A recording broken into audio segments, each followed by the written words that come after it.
حسن بن صباح کی جنت ایک دلچسپ حقیقت ہے۔ تاریخ میں دو عرضی جنتوں کا ذکر ملتا ہے، ایک شداد کی جنت جسے باغ ارم کہا جاتا ہے اور دوسری 5ویں صدی ہجری کی عرضی جنت جس کا خالق تھا ایرانی شیعہ حسن بن صباح۔ حسن بن صباح 5ویں صدی ہجری کا پر اسرار و پرفریب اور منافق ترین کردار ہے۔ حسن بن صباح نامی یہ شخص نظام الملک خواجہ حسن طوسی، جدید العلم کلام کا بانی، ابن رشد اور مشہور شاعر و مفکر بے مثال سائنسدان عمر خیام کا ہم عصر و ہم درس تھا۔ اس نے اپنے لیے شیخ الجبال کا لقب استعمال کیا۔ سلجوکیوں کا دور حکومت تھا۔ ترک جنگجو ایک طرف مغرب میں صلیبوں سے نبرد آزما تھے اور مشرق کی سمت منگول کی یلغار کو روک رہے تھے۔ اسی دور میں فرقہ باطنیہ نے سر اٹھایا، جنہیں تاریخ میں فاطمی بھی کہا گیا۔ حسن بن صباح، جس نے منافقانہ پالیسیوں کے ذریعے اسلام کی بنیادیں کھوکھلی کر کے رکھ دیں، حسن بن صباح اسی باطنی فرقے کا موجد تھا جس پر ہاتھ ڈالتے بڑے بڑے مسلم حکمران ڈرتے تھے۔ دنیا میں جتنی مشہور شخصیات کا قتل اس شخص نے کرایا، اس کی مثال نہیں ملتی۔ باطنیوں نے صلیبیوں کے اشارے سے صلاح الدین ایوبی پر 3 مرتبہ جان لیوا حملے کیے۔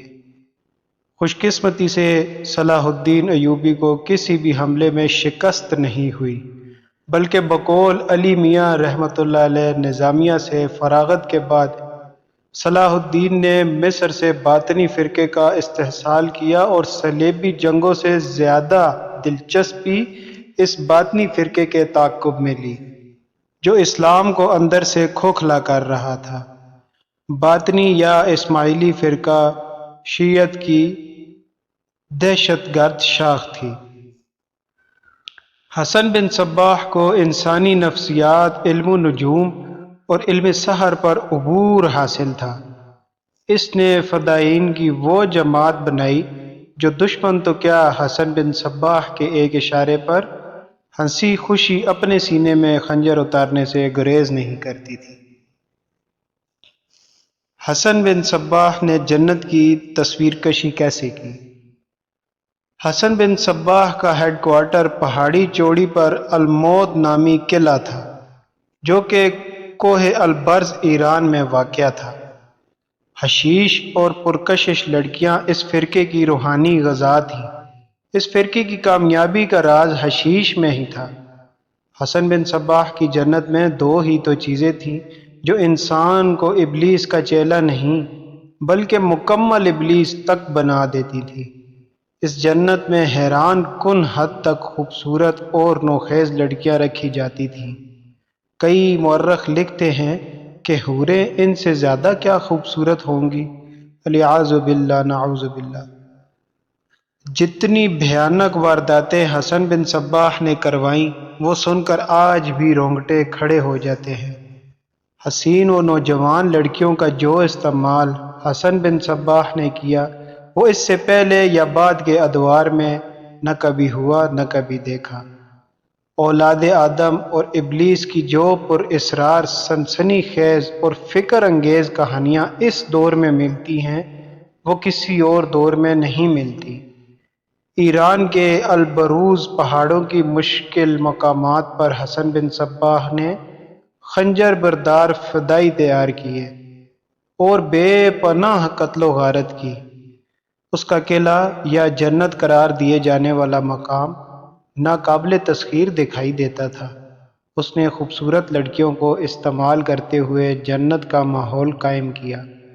وہاں نوجوان لڑکوں کو لا کر حشیش کے زیر اثر مدہوش کر کے یہ تاثر دیا جاتا کہ وہ جنت میں عارضی مدت کے لیے آئے ہیں، لیکن مستقل قیام کے لیے انہیں کچھ ہدایات پر عمل کرنا ہوگا۔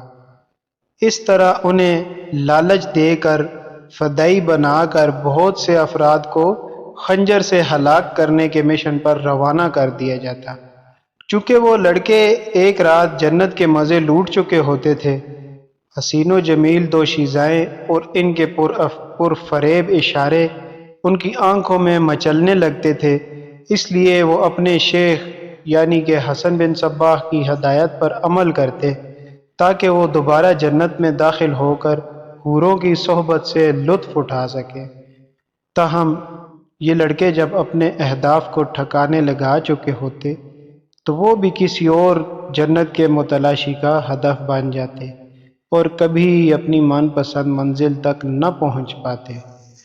کئی سالوں تک پہاڑوں میں مقیم حسن بن صباح بغداد سے لے کر قاہرہ اور دیگر سلطنتوں کے حکمرانوں کے خوف کی علامت بنتا رہا، یہاں تک کہ تاتاری لشکر کے ہاتھوں اپنے انجام تک پہنچا۔ ہلاکو خان نے بے شمار باطنیوں کا قتل کیا، انہیں تخت دار پر لٹکایا اور اس کی جنت کو تہ و بالا کر دیا۔